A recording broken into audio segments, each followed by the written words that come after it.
Cheers to episode 121, recapping UFC 285, Jones versus Gane. And like, we really essentially got to watch history last night and in more ways than one, honestly. A lot to talk about. A lot to talk about. From like brand new debut stars on a pay-per-view that like we got to talk about card placement. We got to talk about that star being potentially born. We got to talk about a matchup in the lightweight division that's very impactful to the future top end of So lightweight. impactful. Right. We got to talk about a fight that's extremely impactful in the top end of welterweight. We also have to talk about two belts and potentially some upheaval / defining moments in a legacy, whether that be Shevchenko or Jones. We'll get there. Both. Yeah, both of them. I mean, yeah, but which one is which? You know what I mean? Yeah, totally. And like, man, like, I'll be real. We watch a lot of these cards, and I love doing it, and I love watching it. It's my favorite sport. But there are a card here and a card there that kind of feels as like kind of like a chore, if you will. Like, oh, I'm gonna watch this, because that's what I do. But this one felt very much like I get to watch this, right? Like it felt like I was lucky, I was fortunate, I was thankful to be spending my 3 years since the man that I consider the GOAT and my favorite fighter of all time has been out there, and he's gonna fight Jon Jones. Like, it was nothing but special for me. You know, as a guy that loves MMA, is like the sport that I've dedicated myself to for 3 years. For me to have not watched him since literally right before he fought last 2 months before this podcast started. I know, it sucks. We've never broken down Jon Jones episode. Fight. Yeah, and I'll give you guys a hint. It's not going to be a good breakdown of the fight. No, the breakdown sucks, but like everything else, yes, sir. But first, man, historic debut of Bo Nickal. Historic in a lot of ways. So you've been a fan. You grew up as a wrestler. You wrestled middle school, high school. You're part of the wrestling community. You've known about Bo Nickal for years, right? Oh, yeah. Ever since he was a freshman at Penn State, been under Cael Sanderson's tutelage from Rifle, Colorado. He's with this, but like Colorado's not known for wrestling, right? But he wrestled in the national scene. Went to cadet nationals. Was a placer there, but more so was known for being like freakishly strong in positions that you'd never expect to be strong in. Like if you caught him like sitting down where you were like pressed over him, there were times you'd see him throw people to their back like 180 over their head while he's sitting on the ground. So he had like this weird funk strength about him. Yes, and it's very apparent. The strength is unreal. Also, I recently watched on YouTube him versus Gordon Ryan. Yeah, I watched it too. I've watched it. First off, it sucked, right? It was very terrible. But the fact that you can make it boring and make it last like a long time. And they talked about that. He was doing like shutdown jiu-jitsu against the best guy to ever do it and did it for a long time. Kind of a knock on jiu-jitsu and also very impressive, right? Like in a non-impressive way, it was impressive. So that being said, Bo Nickal, and then also we got a minus 1,800 money line here on a debut. That has to be a record. That has to. There's never been. I think it might be top 5 biggest favorites of all time in the UFC, let alone. That's what I'm saying. Debut has to be the record because I know Valentino's cracked 2K a couple times. Maybe Amanda Nunes might have, but yeah, no, minus 1,800 is insane. He's only 3-0 technically on paper. Lifetime of, if you consider wrestling a combat sport, lifetime of combat sport experience. But he's taking on 2 of those fights are DWCS. Yes, so he was one, and the fight before that was on Masvidal's Icon, which is a good lower level promotion. So at least he's had legit 3 fights, like not like super low, and he's dogged everybody he's fought. Nobody's made it outside of the first round. Nobody's made it outside of 3 minutes. You could argue nobody's like made it out of a position. He's kind of Hamzaing people like over and over, and we're not talking about it. But kind of worse than Hamza, like better or worse, depending on how you want to look at it. Almost like more technical and less bully. Also less violent. That's what I mean. Like less of a bully, but more technical, and like to me that might be more might be more credit I throw on that just for position and career, like how long he's been doing it. And despite our stroke job here, he did in fact have an opponent last night. He was taking on Jamie Pickett at plus 1,000. Man, what's your thoughts? I guess just real briefly, I won't even give my thoughts because I will probably be similar to yours. But what are your thoughts on the matchmaking? Like, he had to fight somebody. What are your thoughts on? I'll let you take the floor. Honestly, I thought the odds were disrespectful. Like Jamie Pickett's not terrible. Like he at least I think like I at least think he's not the worst guy in middleweight. He might be in the bottom 20, but I don't think he's in the bottom 10. It's weird because there's a 13-9, 13-8 record. Let's see if his UFC record's 2-5, 1-2 on the Contender Series. He's on the Contender Series 3 times. That's weird. He has losses to Kyle Dawkins, losses to Dennis Tolulian, win over Joseph Holmes, win over Starpoli, lost to Jordan Wright, lost to Tefon and Chukwi. These are bad losses. Those are bad L's. They're very bad L's. I'm gonna disagree with you, and I think this is the worst middleweight sign under contract that they could have gave Bo Nickal. And I think they gave him as soft as a land. No. All right. Well, it's his 4th pro fight. You know what I mean? Well, and that's what I'll the kind of UFC would say to myself.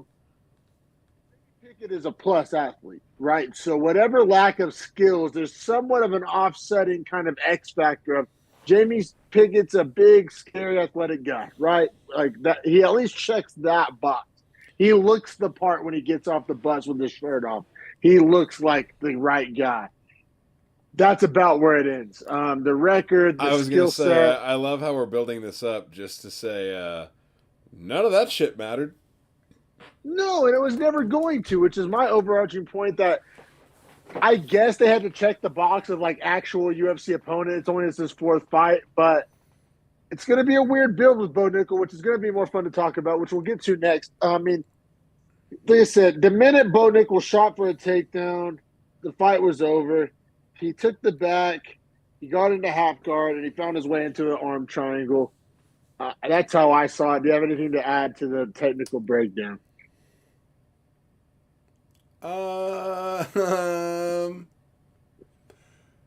No. He has crazy good balance, and his chain wrestling is like literally so sick it's gross. Like it hurts my body to think that anyone can move like that. Like he had front headlock position. He pulled the snap down, got front headlock, almost went to the Darce choke. Right, was kind of working for it. So still had front headlock. That's where they got to circling. As soon as he tried to kind of like stand still, Pickett that is like, center the motion and not go with the choke so he didn't get rolled. That's as soon as Bo Nickal stepped around. It looked like he was going to hook the ankle. He put pressure on the calf with his heel like he would hook the ankle. If you feel that, you're going to fight that hook. As soon as he tapped the calf, he like kicked off of it and went around the back, and that's how he got to the back. It was like this like sick, weird little physical mind game he played in like small increments. That was a wonderful breakdown. I thoroughly enjoyed hearing you go off. That was fucking awesome. That was a great technical breakdown for sure. And because you understand Bo Nickal's movements and skill set way better than I ever will or could. So thank you for that. That was awesome. Yeah, I mean, from my like non-wrestler perspective, it was a hot not to butter. It was very Hamzat-esque. Now, Hamzat's doing it to Kevin Hall, and Hamzat's doing it to Gerald Mears chart. Like, that's the next step, right? You can't knock a guy for what he hasn't. Can't start him there. To do. Right? Can't start him there, and you can't knock him for what he hasn't done. Yes, but you can't give him hype for what he hasn't done. Yes, but it does look very Hamzat-esque. You described it perfectly. It's like less brutal than Hamzat, more technical. Yeah, more. He makes it look easier, which is probably what you mean by more technical. Like he's like hitting those surgical movements and points where like it doesn't really matter. Like if you like can outstrength them or like take a lot of damage, like he's just gonna choke you out and like beat you to the position. And we got probably 4 fights in probably 18 months before good we activity. Get to our. He has good activity. Well, no, I was going to talk. I was projecting forward. Like that's the range before we see our Hamzat Gilbert Burns moment, right? Like everybody wants an overnight answer, and but this is going to be probably like a 3, 4 fight, probably 12 to 18 month period of time where he's I don't think fighting. so. You don't think like even Alex Pereira, he fought a Bruno Silva, and you know what I'm saying? It's going to be three And or then four. who? And Was then Bruno's last fight? Bruno Or, Silva, Christos and, Giagos, and then and Sean Strickland, and then Izzy. His fourth that's what I'm fight saying. was a championship fight. But all right, let's go there though, because it's the same division, honestly. So we're gonna maybe even recycle some of those names. It's kind of interesting that middleweight's the division to make your fast run, and even the leads there to a certain extent. But all right, all right, all right. Let's just talk. What's next for Bo Nickal, right? Because I mean that was a hot night. He said he wants to get on the Connor card. Did he not? Yeah, he said something about that. He didn't call a name, which whatever. It's whatever. But that being said, well, he's the name to be called. He doesn't need to call any names. I'm not even questioning myself until I get to Leadze at 8. I mean, we got Gastelum at 15. We got Curtis at 14. We got Muniz at 13. Recently exposed Muniz at 13. Brendan Allen at 12. We got Nasruddin Imavov, who I'm out on at 11. We got Dricus Du Plessis, who I'm out on. Brendan Allen feels good for the feeding. It does, but hear me out. I'm not even disagreeing with you. I'm just going to offer like an alternative take, like if I'm the promoter. I think getting Andre Muniz or Chris Curtis out of your rankings at this point is like not a bad idea. Also, yeah, Chris Curtis is the one to drop, and he would not do well against Bo Nickal. Trying to move Bo Nickal up the bill, right up the ladder. Up the ladder of the card placement wise, right? He's already on the main card. How do you get Bo Nickal to a featured match or a co-main? Oh, I know. Maybe Gastelum. Gastelum does. No, just let him fight Sean Strickland. No, you could, or like Hermansson's doing a fight night pay-per-view. You could do a fight night pay-per-view right now of Nickal Hermansson. Well, I'm just saying Nickal Gastelum. I'm just saying matchup wise, Strickland loses to pay-per-view. Fight night main card.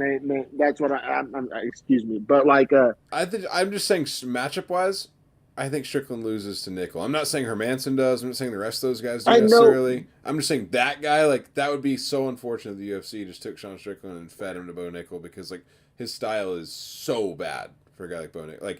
Think about it. Sean Strickland wants to stand up and punch from boxing range, and Bo Nickal literally wants to just take you down. That's all he wants. We're in the weirdest era of middleweight, right? It's such a weird group of guys. It's stylistically driven. Specialist, no experience. We got Bo Nickal, specialist, no experience, but maybe the most talented guys in the world don't have. Then you got Izzy sitting there, who's one of the guys right now. Contender. You got Whitaker. So the question is, I feel it's the hyper athlete, male, specimen, prototype, 6'2", 6'4", 6 foot, anywhere in that 4-inch range, right? And just prototype bodies. I feel is what middleweight is. It's the best of what dudes are for the most part. Not oversized. And not cutting too much, because I think the welterweights oftentimes cut too much, or they could be those guys. No, I agree. I agree with everything you said. It's really so the UFC has, a kind of ace in the hole here with Bo Nickal, and you can't go wrong, right? You can't. You literally can't go wrong. If you give him a Gastelum or if you give him a Strickland, it kind of doesn't matter. It's just I think they've already showed that they want to slow roll them with the 2 DWCS fights, the Jamie Pickett debut. They're not if we're using history as a trajectory towards the future, they're not acting like they're going to rush it. They're acting like they're going to slow build it, like they're going to O'Malley it. So I think I don't disagree with what you're saying. Is that they could totally match him with Strickland right now, and we got ourselves a fight night main event, and we're on the fast track, and we're going to Alex Pereira this thing. But that doesn't seem to be the direction they're going in. Could be wrong, and that could all change very rapidly. But that's why, I think a Kelvin Gastelum on a fight night co-main, I think that's a dope next step. Or do you think he's just pay-per-view only from here on out? All right, let me give you an idea. No, I don't think he's only pay-per-view from here on out. But let me give you an idea that I've like played with a little bit as far as like the UFC and like how Dana might interpret these guys as they come in, as he sees them hype versus skill versus like potential, right? So when I say all that, what I mean is like with O'Malley, with now Bo Nickal, I'm trying to think of anyone else from DWCS that's gotten this like crazy promotion that we just like. I guess Patty, maybe you could Jamal Hill. Now, but I don't know that he ever got the push like these other guys have. But I guess the point there is that like I don't think he knows that Bo Nickal can be a champion, but I think he knows that Bo Nickal's a top 5 guy in the world when it's all said and done.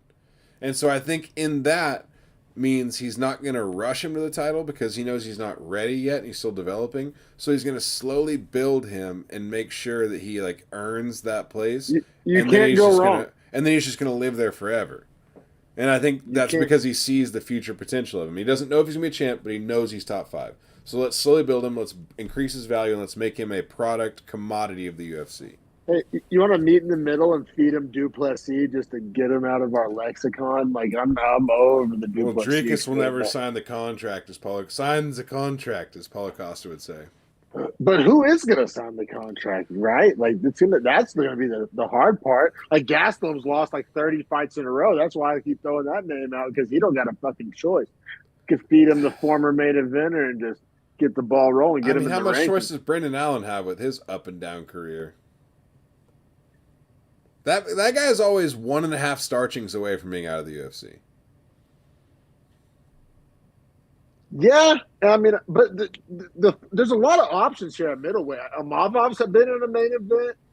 Allen and Muniz have technically been in a main event. Chris Curtis is like good on Twitter and kind of well known. Gastelum's been in a main event. Hermansson's been in a main event. I like the Chris Curtis. Sean Strickland's been in a main event. I like the Chris Curtis to introduce Bo Nickal into the division and the rankings and then start getting him matchups and starting to try and like get him harder matchups that like exploit his weaknesses slightly or like might show like someone with good takedown defense to like make it harder for his best suited. One last question and we'll keep it pushing because I think, like I said, we could talk all day about this because you can't go wrong. Is his next opponent ranked, yes or no? No. I'm saying no, too. That's why everything we just said is kind of irrelevant when you find a slower roll, but because I agree with you. No, I'm just saying where his actual skill level is, those are the fights we should be talking about.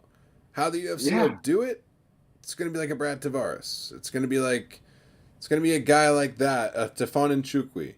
It's going to be a guy that just gets dog walked again, but is slightly better than Jamie Pickett. Yeah, you're not wrong. And we'll keep it pushing here because this next fight is fucking awesome. We got Mateusz Gamrot, number 7th ranked lightweight in the world, coming in at -215 as the 5'10" athlete, taking on the 6'3" Jalen Turner, +185 dog, sitting there at 10.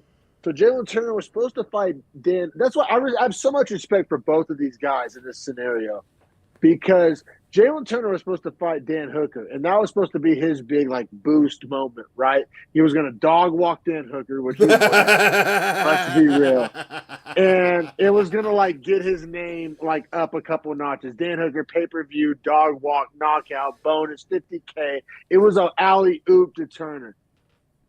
Hey, call me a hater if you want. You Hooker fans, I disagree. Bro, like, you are deep on the Turner hype train.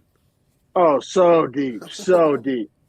And then, but here's where both of these guys are dogs. Gamrot fights down in ranking on 2 weeks' notice. Turner accepts the way harder matchup, but at least has the upside of the ranking jump, right? Why wouldn't he fight up? He's been in camp already, too. That's what I'm saying, but Gamrot's the real dog here. Gamrot's a dog for this. Yeah. For risking his ranking, fighting down on short notice. That's crazy. Who does that? Gamrot's everything the lightweight division is not, right? All we talk about the lightweight division is like on paper, it's the best division ever a wet dream. But each of these guys fights like once every like 20 months. He fights all the time, and he's like so well rounded. Yeah. Oh, it's awesome, man. Let's dive into this fight, man. Like I said, in the lightweight division. By the way, super impactful matchup. Right before we dive into it and the odds and everything, I want to give us a little shout out. I think we need to pat ourselves on the back here. If anyone that watched our show last week goes back and watches the picks, we actually haven't missed a single fight up to this point as far as who we thought would win. Oh, yeah. We cashed 3 out of 4 parlays each yesterday. It was a good day as far as picking goes for the Beefy Boys breakdown. And then for people at home, I wanted to explain the hedge here real fast, too, as soon as you did the odds. Yeah.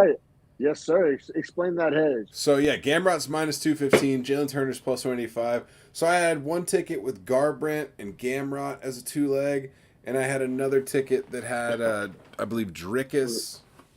Was it Drickus? I think it was Duplessis and Turner. Duplessis and Turner, I believe. I think so. And so those tickets were pretty much like I'm locking Duplessis and I'm locking Garbrandt here, and I just don't know about this fight.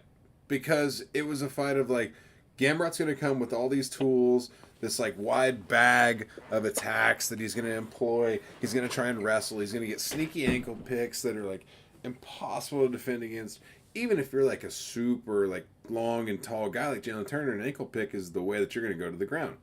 So, that also being considered, Jalen Turner has really good power and can hit it from way further out than Gamrot ever could. And is the biggest freak show in the division. Right. He's the Francis Ngannou of lightweight. Like, he is a freak. Exactly right. 6'3" with crazy power and length. And, like, huge. Right. It's insane. I don't know how he gets to welterweight. I don't know how he gets to 55. I don't know how. He would be a huge welterweight. It's that skater body. He's bigger than Shavkat. It's that skater body. It's wild. It's the fucking mean switch trays. Just keep you lean. But but no, seriously though, Jalen Turner, best skateboarder in the UFC. Like, one of my, probably why I dick ride him so hard. But let's dive into this fight, because I mean the context was huge. The stakes were huge.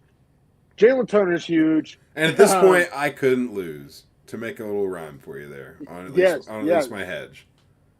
No, 1,000%. You hedge this perfectly. Like, it's like when you make a hedge parlay, this is the scenario you want to find yourself in. You're literally in a win-win. Well, even if this you win more money because of the odds if Turner wins. Yes, I wanted Turner to win because so I bet $5 on the Gamrot Garbrandt one and it paid $11.50, or I bet $5. And in this case, on the Turner Duplessis payout, and I believe that was like $15. So one was like 3-1, and one was like slightly over 2-1. So I clearly wanted the 3-1 here, but the 2-1 still covers both the bets plus a little. Now, personally, I didn't have too much trouble scoring this fight. Then I get on Twitter over the past 24 hours, and apparently there's a lot of controversy here. A lot of especially fighters. I thought there should be a little controversy over how it scored, but I think it's not controversial how it scored. I think it's controversial as to how the scoring system is viewed in your mindset. Yeah, let's get to it, man. I guess I'll go first here. I got round 1, 10-9 Gamrot. He was 2 for 2 on his takedowns. I think that it is more meaningful than if he was 2 for 4 or 2 for 5. He was 2 for 2. Like, he was doing what he wanted to do. And he was controlling him. Granted, it was like best of both worlds because he was getting some control time, but Turner was also getting up from it, which is like answering both of our questions. Like, it was such an evenly matched fight. And then, but also at the end of the round, he got off some pretty dope ground and pound that I thought was very impactful. Now, in all the in-between times when it was on the feet, where Gamrot wasn't either on top or in on a takedown, Jalen Turner was piecing him up and getting damage off. So, but that time was minimalized. So minimal, exactly. And that's the credit to Gamrot, is that he's so slick. Like, dude's like a snake. Like, you tag him up 1, 2, 3 shots, boom, he's in on a shot. All right, you're defending. Boom, you're off. Oh, he's going for your ankle. Boom, you're off again. Now you're back in space. He's throwing 1, 2. Now he's coming down the middle again for another shot. Like, the dude's relentless, and it's like this weird mix of attacks. Like, I really love his style because it's just so well-rounded. It's so well-rounded. He has a chin. He's a dog. Like, he never looked scared for a second, which most guys when they're standing opposite of Turner There's an element of like, oh And he fuck, felt what the is this power guy? multiple times and never shied away from it. Like continued to go into it. No, seriously, but it was a good round, but I had it for Gamrot like pretty comfortably. Now like round two is where it starts to get like a lot more murky. I thought round two was the hardest round to score personally. Um, I thought it was very close, but I leaned Turner. He gets the knockdown in this round, which jumped out huge when a fight's so close. And as much success as Gamrot was having, he, and he did get off a little ground and pound at the end of round one. There wasn't a ton of damage getting off for Gamrot. So when Turner got that knockdown and really had Gamrot in some trouble and was kind of beating him up a little bit, I thought it meant a lot and it factored in as the biggest moment of the fight. Now Gamrot ends up getting a takedown. He ends up getting Turner in a crucifix, which Twice. you usually see him. Twice. Yes. So and he's dropping crucifix elbow. Turner able to like escape the position, and honestly, the elbows weren't that brutal. No cuts. He didn't necessarily do the most with the position. I went Turner, man. I understand the argument for Gamrot, and I'm not even mad at it. But I went Turner in two, close round. So I also went Turner in two. Now Okay. here's what I cool. want you to hear that I think is absolutely wild, and then I'll provide a little caveat. Two judges have this scored inversely. So every round that one scores for one guy, the other scores for the other guy. So literally every round was a disagreement between two of these judges. So did anybody give Turner one? Yeah. See, I disagree with that. So Derek Cleary, and then he gave Gamrot 2 and 3, which I think that's just asinine, right? Like I think not giving Turner 2 or 3, but giving him 1 is like, what fight are we watching? Right? Yeah, that's whack. And then Ron McCarthy gives all 3 rounds to Gamrot, which I think is a little questionable too. Now, still, once again, can make the case for that. Makes more sense than the Clearly. And then another judge at this point has it the same as us, Mataush, round 1, Turner round 2. Now, how'd you score round 3? Because that judge is probably going to disagree with us. I think it's dope that we agreed at this point, though, because on this controversial of a fight, like we view fights pretty similarly. I think I know how you scored it because I think I scored it the exact same way based on our verdict tweets and such. Yeah. I went round 3. I went 10-9 Gamrot. I didn't really have that much of a hard time scoring round 3. I thought Gamrot won it. I mean, pretty easy round 3. I thought it might be the easiest round of the feet to score. And I couldn't believe Mark Smith separated him with 2 minutes to go. Why did he do that? That seemed to be a theme of the night. Rogan and DC were salty about it, as they should be. I thought it was bullshit too, because none of it was like snoozy bullshit. Like there was always activity going on. Yeah, no, they're always wrong on that. Like the fights that they need to separate, they never do, and then the fights that they do separate, they don't need to. I don't know how they always manage to get that wrong. Like it's the number one thing I think they get wrong. Yeah, seriously. I think it's a conversation to be had. Now, round 3, Turner was getting up and landing, but he started piecing him up after the separation, and then Gamrot got in again on the clinch and ended up finishing the fight in close, which benefited him greatly and like minimized that damage, which in my scorecard allowed him to win that round. But like, yes, I thought the separation was bullshit. Like I thought that was bullshit. Moment. So yeah, we have one scorecard 29-28 Gamrot, which agrees with us, but not the same rounds. Which is bizarre. Another judge 29-28 Turner, which I don't know, man. The only round I can see giving Turner's 2, and I feel pretty confident in that. That judge gave Turner 2. That judge gave Turner 2. That's the only judge that gave Turner 2. Which I guess if you're gonna give, he gave Turner 2. He gave Turner 2 and 3, and Gamrot 1. That judge. It's not that out of line. Now, 30-27 Gamrot also isn't that out of line. How crazy is that to say, though? Think about what you just said. Yeah. That's how. Yeah, and I wrote in my final line on this. I wrote Gamrot is a decision dog, but these scorecards could be all over the place. And he is a decision dog. His fight style provides him the ability to control where the fight takes place, minimize damage, get a little bit of damage off in his own right, and essentially write out decisions. He's a decision dog. Also wanted to know it was by a slim margin, but verdict had a 30-27 Gamrot by a slim margin. So, yeah, and I thought Gamrot won the fight. like overall, I Won the thought fight. he won the fight. Like I didn't think that was Turner the got question. more damage off without a question. I think that's where people I think are that's easy having to an say issue. too. But I think Gamrot, like the way he controlled the fight, like if there weren't time limits and breaks, like Gamrot would just be on top the whole time. Yeah, no, for sure. Now, there's, in my opinion, two options for Gamrot, given the current matchmaking and just how lightweight division looks. This probably won't happen, but I guess I consider myself a Poirier hater at this point. You could do Gamrot Poirier, and it probably won't happen. And there's a lot of reasons why it won't happen, but for me, it makes sense as a fan. In my hypothetical little scenario, it makes sense. Now, I think Gamrot what I Gage think is is, where they look. well, I was about to say the Gagey Fazeev loser is my next Oh option. yeah, I forgot they're booked. Yeah, I think Yeah, that's the look. Gamrot Fazeev. the Gagey Gaethje. Fazeev loser. Yeah. No, I agree. Well, but well, I mean, if they well, wanted well, to- well, well. I don't know. What's your deal? I think he maybe gets Fazeev no matter what.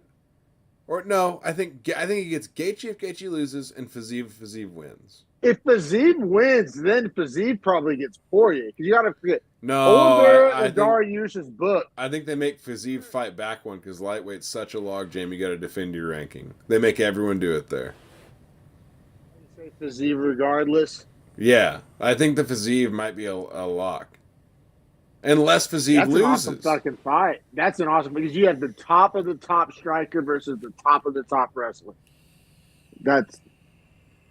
That's pretty sick. I'm down. I mean, honestly, Gamrot Gage's probably a banger. Right, and I think you Because can the book re- that fight too, just on the offset of like fight night. Like that's the And easiest. Gage's had bro. a couple title shots and Like, come up short. Would they even fight Same them as on a Poirier. fight night? Like that's such a good fight.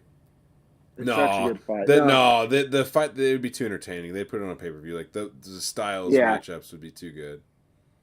No, for sure. But I say agree we, with that. I say But we let's keep it keep it pushing. pushing. We got to get my Yes, sir. Shavkat wood popping.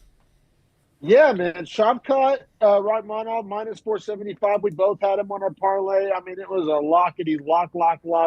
Was it though? 16 and it was. He got rocked a couple times. Jeff Neal We'll get to has him, man. hands. Hands of steel, Neal, baby. Plus 380 for Neal. Neal was ranked 7. Shavkat was ranked 9. Neal did miss weight by the 4 pounds. Yeah, big weight. Which for Shavkat Neal, was which, a bit of a bitch in his post fight, talking about he missed weight. Everybody. Blah, blah, blah.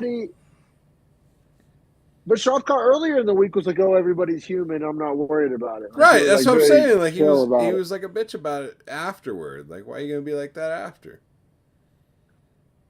Oh no, because he fucking missed weight, and so fuck that guy. I'm gonna I mean, talk yeah, shit. I just I beat get him. it, but I just Like- felt like it was like a salty approach to like, hey, bro, like this outcome was for you. All right, let's get to it, man. Round 1 was fucking awesome. It was a banger. I still gave it to Shavkat. I thought he won the second half of the round, and that head kick that cut Jeff Neal was like, even though Jeff Neal got his own damage off, that was the most damaging moment. Now Neal was landing some bombs, and then also was pretty impressive was that like Neal was kind of able to separate from Shavkat in the clinch and stuff like that, which a lot of guys aren't able to. Was able to that reverse him a alone- few times on the fence and keep like and get offensive 50-50 Yes, position, yes. which I thought was very Which is- impressive. Like those things are the things that enabled this fight to be competitive and enabled this fight to look different than past Shavkat fights, right? 100%. Yes, sir. But you still gave round 1 to Shavkat, even though it was Yeah, competitive, no, right? I did, man. Like I thought his body work was just so undeniable. Like the leg kicks, the body punches, and also like his ability to eat The Neal's head kick was gnarly. The head kick was super Cool. gnarly, but his ability to eat Neal's shots was also. I can't discredit Chin, the fact, yeah, Right? like his We chin's talked about it earlier. chin's crazy. We talked about it earlier with Ian Gary about like these young hotshot prospects. We've never really seen them in trouble. We've never seen them overcome adversity. We saw that Shavkat chin tested by the number 1 guy to test the chin, hands of steel Neal. A few different times. Yeah, he was touching the chin. And Shavkat would eat it and just keep chin. moving forward too, It's almost like scary, like zombie almost. It's almost too good to be true, right? Like with all the skills that Shavkat Right, possesses, and to have a crazy chin. like the perfect fighter doesn't exist. Everybody has a weakness, right? Supposedly, and it's like there's no way this guy could have just an iron chin too, Well, right? sometimes Or their can weakness he? is like Jon Jones' weakness, like it's cocaine and alcohol. It's not in the ring. You can have a man in the mountains of, as Chael would say, Kazakhstan. Yeah, they don't have I don't those know. though. I don't know how much distraction and cocaine there is. But we're keeping pushing to round two. Another banger of a round. Like rounds. This was the hardest 10 minutes of Shavkat's whole career. The Oh, first dude. the 10 minutes of this fight, which is awesome. Which is what we wanted to see. Right. This was Shavkat's kind of Gilbert Burns moment, if you will, because everybody's comparing him to Shemaev all the time. That being said, man, I still gave it to Shavkat, man. It was kind of a quantity versus quality round. Like Shavkat's volume and pace was really picking up and being really effective, but Jeff Neal was still landing the occasional bomb and was doing damage and was testing that chin. So like if somebody gave round two to Jeff Neal, like they're not a crazy person. I just like Shavkat's like body of work and his work output level. And his Kind work of a on the volume. body. Once again, I thought he Yes. stayed with that body work heavy. I thought it was starting to pay more dividends, and in the third round, it paid crazy dividends. But like every judge scored it for Shavkat. I scored it for Shavkat. So did you. I think Neal fought a great round. I think Neal was Shavkat. landing bombs. I thought Shavkat just kind of showed like him just slightly a class above. Now round three, it was a war of a round two. I mean, when we get a finish, Jeff Neal's a so usually fucking soldier. oh, he's a dog. I mean, right? god damn. Yeah, I mean, he was. They were both hurting each other. Like we saw Shavkat like wobble, Like which hard. which we've never seen before. Which all credit to Jeff Neal. He ends up getting like a standing rear naked choke. Is that what Yeah. you label that as? Yeah, Like, it was just kind of like a weird steps off finish. to the side, laces the leg, and just like it's like a standing like bulldog choke almost, like not behind the hips, on the side of the hips. Yes, yeah, it was, which just proves how versatile Shavkat is, right? Like in the midst of a war, I mean, to 17 and pull that 0, submission 17 out, finishes. that still stands, Right. which is amazing. Like we saw, we got to check multiple boxes here. We got to see Shavkat tested, but we also see Shavkat continue the finish streak. Bro, that It's like includes best of both Magny worlds. and Neal. And granted, the finishes are getting later as he continues to climb the ranks. I think that's important to note, right? Like Magny But was that's the end of the natural, right? second. Like Yeah, that makes sense. that's the point. Is like we're finding his level, but he's still finishing guys in the top 5. So what is his level? And I'll tell you, he called out Colby Covington, and I love it. Yeah, man, and I've been vocal on Instagram today, and I thought I was gonna get killed in the comment section. I was in the comment section of fucking MMA Junkie or somebody, and I left a comment saying they were talking about the Shavkat Colby call out, and I left a comment saying that Colby needs to be vacated from the rankings for inactivity, and I thought I was gonna get crucified. Everybody's on my side, man. Like it's ridiculous. It's insane how Colby Covington is held to this different standard and he doesn't have to fight, but he still holds on to the number 2 ranking. It's really bullshit.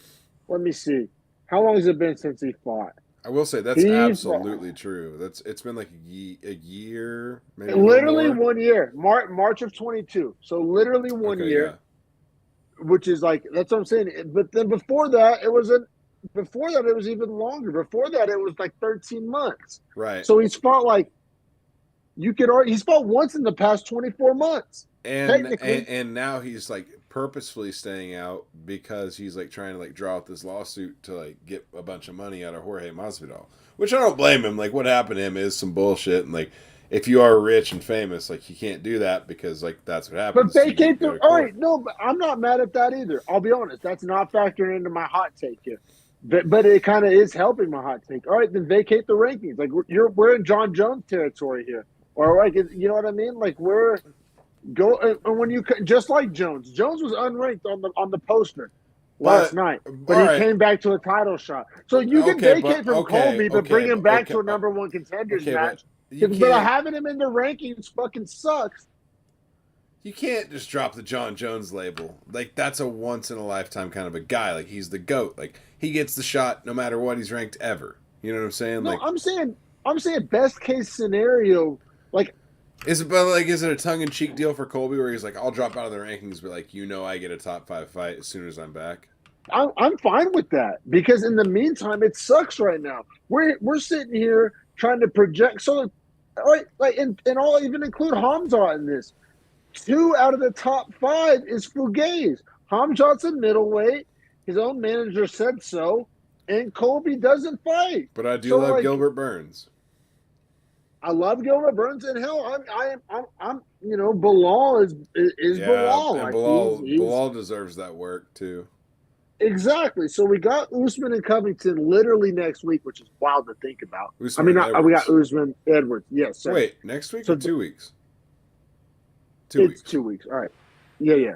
I mean, less than 2 weeks, right? But yeah. I'm sorry, you just had me super juiced. I was like, wait. Yeah. And so I think if Usman loses, he retires, right? So that's going to be another. It's like there's potential for 3 of the top 5 to like not exist in like 17 days. Well, and if I will say too, if Edwards defends it, does Bilal just like get that shot? You do.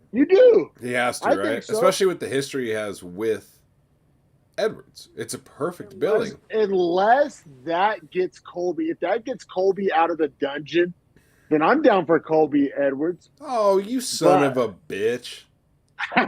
No, but he just has to fight. It's like shit or get up the pot is what I'm saying. My general overarching, like, he has to fight or he has to go. You can't not fight and not go. See, I don't think he gets a title shot after all this bullshit. That's a reward. I agree. See, we are training Colby Covington the wrong way because the last time he sat out for so long was because he was demanding a title shot, and they gave it to him after sitting out so long.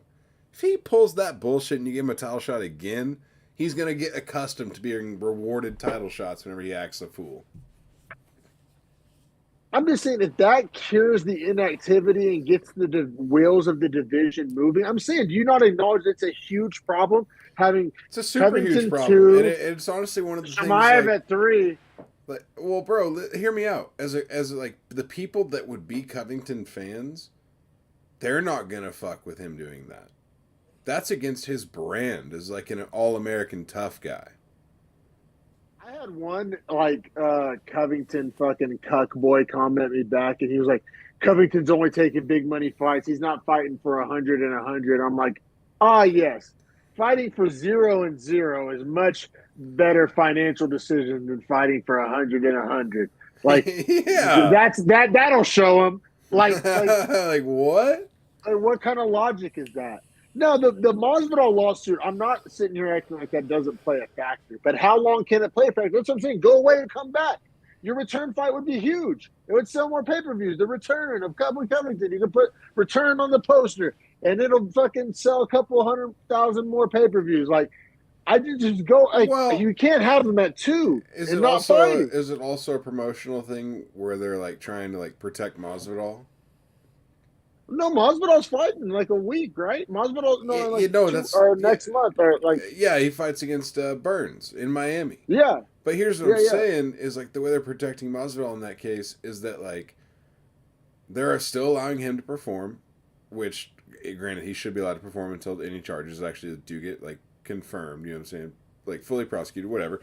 But for Covington as well, what I'm saying here is that like. They're kind of like sweeping him to the side and kind of minimalizing like his necessity in the division.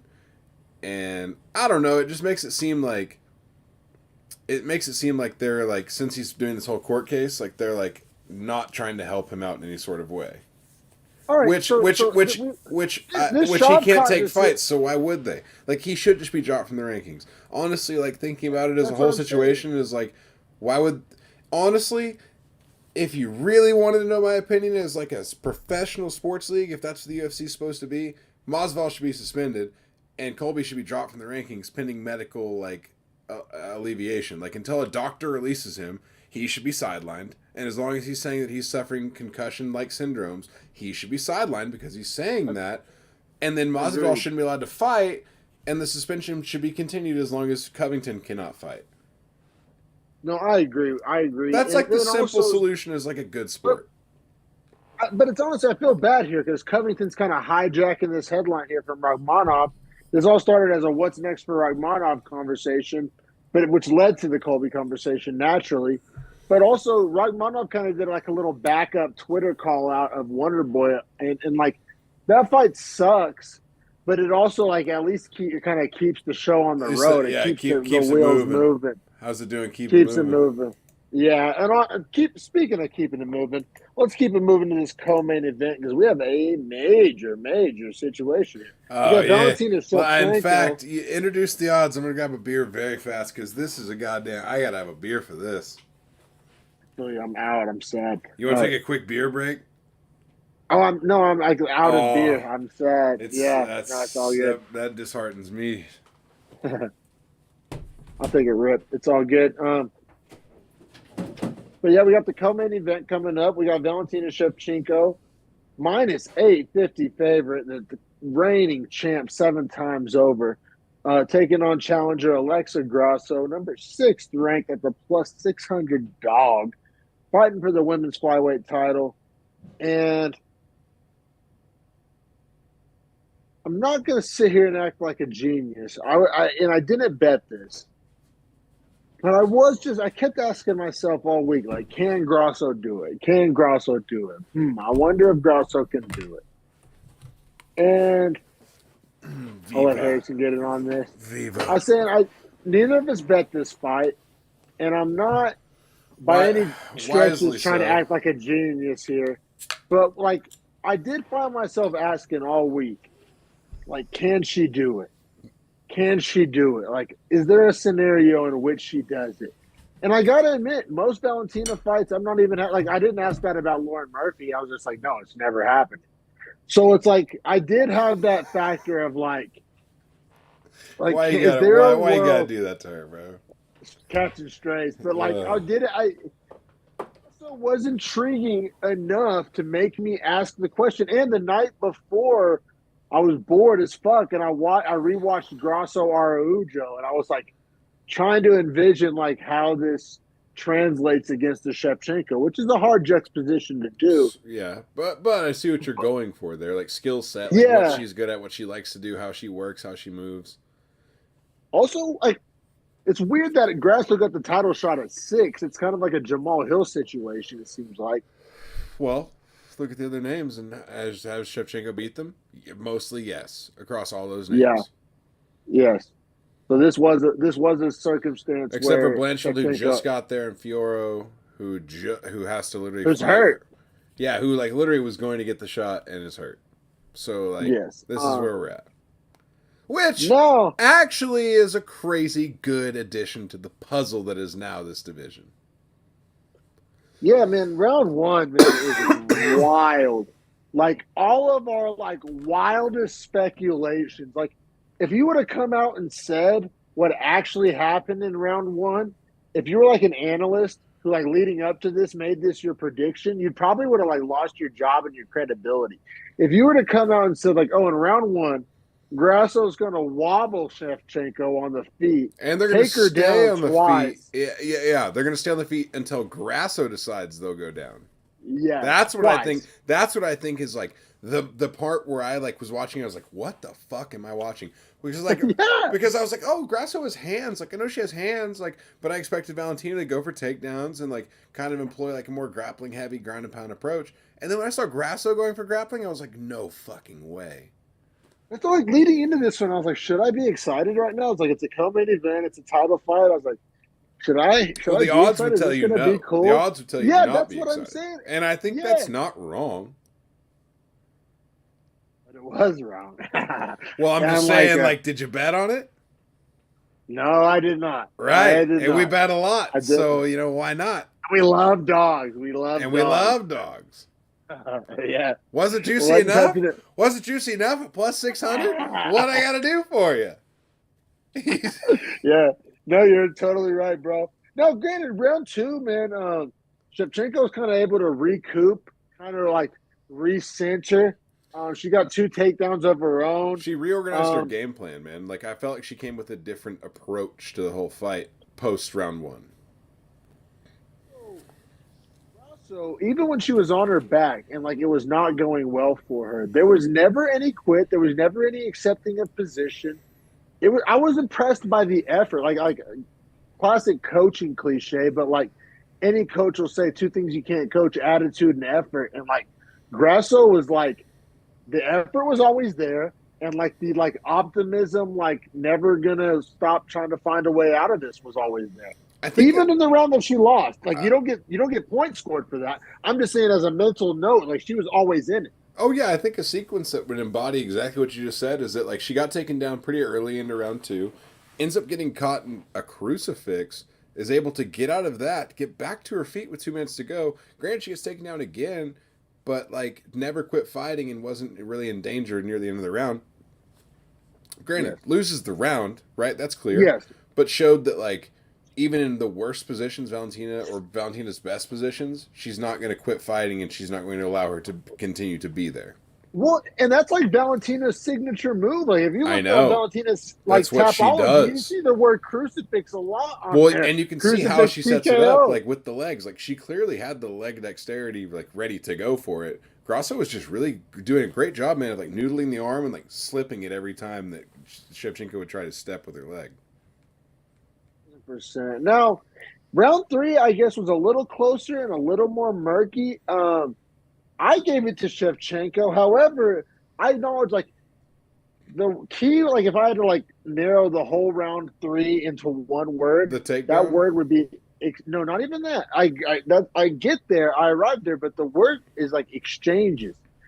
Every time one girl hit the other girl hit the other one back. Like there was never a one-sided moment on the feet. Like they were trading. Like they were exchanging. Like every time Yeah, they would come together in these heavy, violent exchanges where both women would land like clean and hard. I thought And it Grasso would was land the cleaner shots, but Shevchenko was landing more shots, but not quite as clean. But they're all hard. Like each girl was landing hard shots, but Grasso was landing clean and hard shots. Like I felt like she wobbled Valentina maybe more than once, but like we just didn't see it.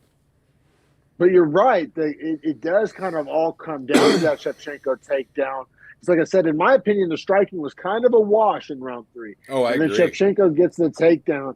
I had Shevchenko winning 2 and 3. Now, three was much closer than two, but I still had it to So Shevchenko. we scored it the same, and all three of the judges actually have it the exact same. Grasso in Okay. one, Shevchenko 2-3.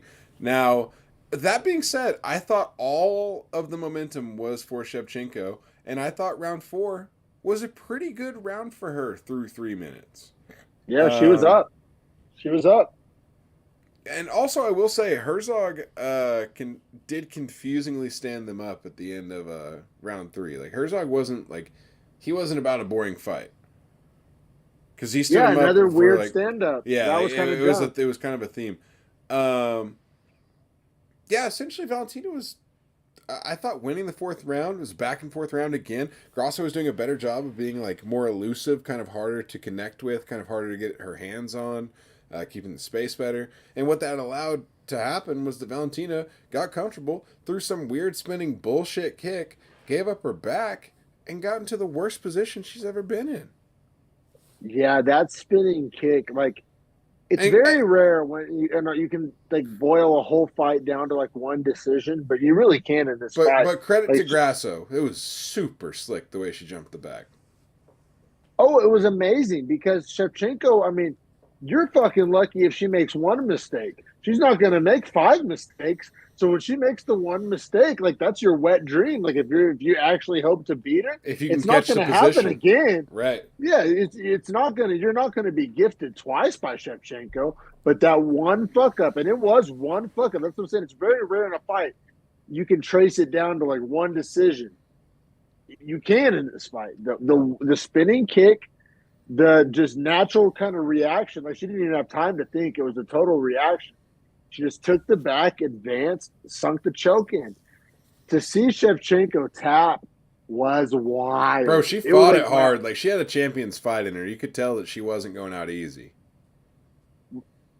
she wasn't going out easy. To see Grasso's little ass have that squeeze was kind of Right. impressive. That's what I thought was more because Shevchenko was doing all the tricks, like looking for the And I hands. think it was on like, the chin. It wasn't under the neck. it was over the chin. Like Grasso squeezed crazy, and she just hit her hands, like tucked her hands into themselves. Like it was like so nice. And she had her eyes closed. Like you could tell it was all by feeling, and she was just literally squeezing and like probably like literally dreaming in her head while she, because her eyes were closed the whole time. I don't know if you noticed. Like That's why. like as soon as she put her arm around and like locked up the arm, she closed her eyes. Never looked past that point. Wow, that's impressive, man. Yeah. So we have a new champion. Seeing Shevchenko tap was like literally my eyes like didn't know what they were like watching. Like I've never watched that. The longest like, reign in title history of the UFC. Yeah, especially out of current champions by a long shot. Yeah. And so we have our fucking Leon Edwards moment here. Grasso finishes Shevchenko in round 4. It was like a rear naked choke. Fantastic. I mean, they're definitely going to rematch. So the whole conversation is for what's next. Like that's what's next. And I could, you know what? This may finally. All right. Am I being too overzealous in saying that this could hit the rematch could headline? No, no. Do you want to put strawweight women as the co-main, or straw? See, I think that'd be a like bad flyweight men. I think you would have to do like a Hamzat Whitaker co-main, or like a huge men's fight like that. That's a non-title fight, but a absolute mega fight. Like, okay, you're right. I was gonna say because you can't do a title fight that's like heavier weight because they usually do titles by weight. Yeah. No. You'd have to be like an absolute mega heater co-main of like a, you know what I mean, or like a Shavkat Colby, or Colby like Hamzat if somehow they got signed. Yeah, like something like that. Somehow, something to that effect for sure. But I'm just saying, like, I'm stoked on this rematch. Like, I usually hate rematches. I usually hate Shevchenko fights. Like, the rematch, I mean, it's intriguing, right? Like, how stoked do you think Vegas is? See, that I think that's a very interesting question because this wasn't some fluky thing. Like, Grasso won the first round convincingly and wobbled her throughout the fight. So it wasn't a fluky pull a rabbit out of the hat submission. That's why I'm particularly interested to ask you because I think, like, depending on the odds, I think she's like Vegas minus 200. Who? Oh, no. I think Shevchenko's like a minus 200. Yeah, okay. Yeah. I think that sounds right. You know what I think Vegas does? I think Vegas gives her like a minus 500 again. I'll take Grasso all day. Right. Like, if you're going to give me Grasso at +4 or plus 380, hey, I learned my lesson. I'm not betting against her again like that. For sure. We'll keep it pushing, man, to the main event, the moment we've been waiting for as fans for years and years. I mean, a fighter that we can literally say we grew up watching, the return of Jon Jones and the heavyweight division, the GOAT, definitely the light heavyweight GOAT, and looking to see if he can become essentially the heavyweight GOAT too, or the 2 division GOAT. It pretty much means you're the GOAT, especially those 2 divisions. The big question was what would Jon Jones weigh? He kept it a secret. He played coy. I thought that was a cool move by him. I don't know, built some anticipation. 248, a half pound bigger than Ciryl Gane. Ciryl Gane comes in at 247 and a half. Both listed at 6'4". Gane definitely more muscular than Jones, even though Jones weighed a little bit more. Jones coming in at minus 175. We fucking got him at minus 190, unfortunately. I want to ask you something about the muscularity. Ciryl has pretty muscles, bodybuilder muscles. Jon had power lifter, his upper abdomen was like swollen over, but he wasn't fat. You could tell like the defined muscles were there. You know what I'm saying? Like the world's strongest man, how they like look fat, but they actually have like that crazy power core. He looked like he's been doing nothing but like squatting and deadlifting, and that's what the build that it generates. He looked like he had a crazy power core, which to me I was like, God damn, if he's like that swolled up, but like still has like the movement. Oh, it was terrifying. Yeah, it was terrifying. He was an impetuous person for sure. And A lot of people had a lot to say about the Ciryl Gane matchup. Like a lot of people, like it wasn't Francis. The next best thing would have been Stipe. So a lot of people are like, "Oh, this is option C. It's the easiest matchup for him." Which I'm not saying these people are wrong here. Um, I did think the Ciryl Gane was an interesting matchup for the athleticism I thought kind the of movement, hypothetical. the movement, Yeah, right? Like, can he get his hands on him? Can he actually like impose grappling, or is he gonna have to strike with a guy that is a really good kickboxer and wants to stay at range? Like, can Cyril keep the range? Because he actually has the same reach as John, which John has never faced before. No one's ever as yeah. So big or as long as him at 205. But at heavyweight, they're all that size. the size box was checked. The athleticism box was checked. Now the stylistic matchup favored Jon Jones, and that's how it played out. We'll get to the X's and O's here, as much as there is here. It it was so beautiful. Like Ciryl Gane. First off, I thought it was very telling that most of the round, the short that You mean the existed, nut kick? there was that happened, but it was kind of inconsequential. Didn't end up factoring in I'm that just saying it's much. the only real But strike Cyril Gane landed that did any I damage. know was like an illegal blow, seriously. Yeah. And then, but most of the round was spent with Jones marching down Ciryl. Like when Ciryl was circling around the cage and like essentially running. Oh, that was just fueling John. Like any kind of doubts that John had went out the window. And it wasn't like his movement was like so good that John was like missing the cutoffs. Like he continued to like it wasn't what's your run for a minute 30? Like he didn't even get around the cage for 2 minutes before he got caught. Yes, no, exactly. And then Ciryl throws, John ducks under, takes the back. And this is what's crazy when you're talking about the kind of like functional strength. He just kind of like sagged him down. Yeah, He it's didn't yeah, like, it's called a sag a forward sag trip. So pretty much like just scoops the front leg and sags his body weight down while holding Cyril and scoops that post leg out and just pulls him. that was funny to me because that's a move John can't do if he weighs 220. Not a Like that yeah, was like a not a size way. move. That was like a hey, I'm heavy and He was like, strong you're now, my playing with boy. the new toy. He Yeah, was playing with the new toy. Like he yeah. literally, you could see that happening. I thought that was fun. And that's about all she wrote. He Well, ends up getting a mounted guillotine, I'll right? say Cyril does a good job of turning in, getting his back to the cage. However, here's where the problem comes in: is that's what they would tell you to do. Is you get taken down, get to the cage, get your back, protect your neck, stand up.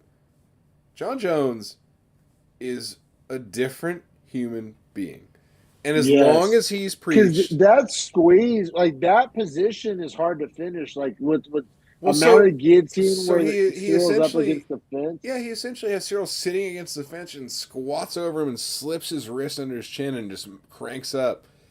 And I mean, the tap was quick. Like, it didn't take long. Super quick. And Ciryl Gane was looking up, and DC said this, so credit to DC. When John was walking away, and you see, like, Cyril's gaze, he's looking at John like, what the fuck did I just fight? Yeah, Like it was like a gaze of, like, wonderment. Like, what the fuck? there's a phenomenal photo that was taken where John's walking away going number one, and Cyril has the exact look that you're describing, and it's art. It's a movie. It's Yeah, art. Like it's literally a guy that's ranked number one at heavyweight thinking he's right on the precipice of greatness, being like, I'm not close. Like it was like that realization you could tell in his head, like, if that's what this is, I'm not even close. well, so this is a wild but accurate take. In a card that had a minus 700 and a minus 800 and a minus 1800, you could argue this was the least competitive fight. By the way, I just want to go on record. I bet John straight. I bet him on two parlays. I cashed out huge. Yeah, you D-Mac were cashed all out in. huge. I told Allie I wanted to bet our whole mortgage on this fight if I could. She laughed. It was obviously a joke, but it was that much of a. And at the odds of under minus 200, Yeah, bro, on Jon you'll Jones. never get those odds again on him. You'll never get those Never, again. never. So We're gonna have like, and it Shevchenko sucks type that I bet odds. small, but it makes my book look good that I doubled up Oh and yeah, cashed three on him. yeah, no, 1,000%. Now everybody's like, see, I'm not. I know how you're gonna feel on this. You're not stoked for the Stipe fight, right? I'm not. Hell yeah, I am. Oh, you are. Hell yeah! What else do we have to look forward to heavyweight? You know what? Pavlovich. Yes, I'm gonna say it. Name value sells way less pay-per-views, a way better fight. John Stipe looks very much like John versus Gane. It's not. Yeah. Stipe's old. But for It's the just gonna be history of the bad. UFC, we just kind of need the John Stipe, and then Pavlovich can fight whoever wins and honestly take over. Because I think Pavlovich could beat Jones. Might be the only guy in there that could right now. Well, and then the return of I kept seeing people on Twitter say there's nothing for Jones after Stipe. There's Pavlovich, and let's not the return of Aspinall. Maybe they fight each See, other. I think Pavlovich Aspinall. I think fight Pavlovich each other. Aspinall gets to fight the winner of Stipe Jones, and the loser fights the loser. I think so. And that's super fun. If Stipe or loses, Stipe he's done. retires. Yeah. Yeah. And honestly, let's be real. If John loses, he probably no. If John loses, And if Aspinall loses, you know he gets probably Tuivasa, and that's a fun fight. or Blades. Blades has to fight somebody. Yeah. No, they already did Aspinall Blades, but it ended real weird. Yeah. You can so run the it run back. back after another fight. Yeah.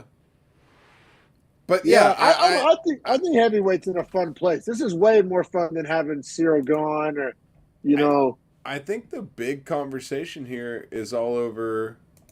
Actually, this man, and we haven't really touched on it. Pound for pound. Is John number one? It should be John. Yeah, you can't have John. How could he not the be? Guy who lost. Whoever beat him at light heavyweight. Whoever beat him at light heavyweight. Oh, he went up to heavyweight? No one did. Whoever. He went up to light heavyweight and he beat the number one guy. He's the best ever. Give him fucking number one. He's gonna be number one. Volk has a loss in his last fight. You know what's hilarious though? That must make Volk and Islam feel like shit. That they sold this whole event on them being number 1 and 2 pound for pound, and Jon Jones just lurking in the dark, just like, hey, y'all must have forgot. Like, literally, people forgot, man. I swear to God, Vegas forgot. There's no reason he should not have been a minus 300 here. Yeah, we got some great value, didn't we? And did he not justify it? Like, was it not obvious? Well, like I said, he won easier than the minus 1,800 guy. It looked like he should have been minus fucking 1,000. Yeah. At no point in the fight was he ever in any danger. All right, set the money line for Jones Stipe. We'll wrap this up. I like Jones. Well, Stipe can wrestle. Minus 240 Jones. I give more respect to Stipe just stylistically. I mean, but John doesn't have crazy power, so like. Does he need it though? I don't know, bro. I'll take the minus 240 if you're giving it to me. Like, I think Vegas will give you that. I will. I'll never not bet on that. I'll never not. I think we're both right because my number was going to be minus 300, but we're probably both right. It probably opens at minus 240 and gets bet to minus 300. Yeah, that's probably its actual betting range. But I would take it at minus 4.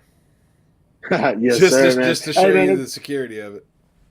Jon Jones is back. This was so fun. This was epic. We saw Shevchenko lose and Jon Jones win all on the same night. We got Shavkat. We got Bo Nickal. We got, I guess, for better or worse, Dricus du Plessis. And Mataush. Yeah. I can't wait to see what happens next, man. This was a lot of fun, bro. Thanks for your time. Yeah, great card. Super great pay-per-view. And we'll see you guys next week. Subscribe.